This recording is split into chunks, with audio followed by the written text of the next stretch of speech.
Okay, lahat tayo may battle. Minsan, nakaka-amaze kasi we all have different battles.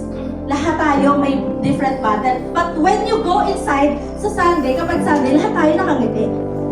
But you don't know ano yung pinaglalaban niyan. Ano yung nilalabanan niyang battle right at that moment. Okay? So, yun yung pinag-usapan natin. And nakita natin, no, that there is warrior in you. Dahil may laban ka, you are a warrior. But the question is, paano ba natin dapat lalabanan yung laban na meron tayo? But before that, sabihin mo nga sa'yo, sa sarili mo, warrior ako. At para bang lumaban ka talaga? Diba? Hindi ka nakaupo lang, you are a warrior. Sabi mo, warrior ako. Warrior. Lahat po ng klase ng warrior, okay, meron tayong tinatawag na weapon.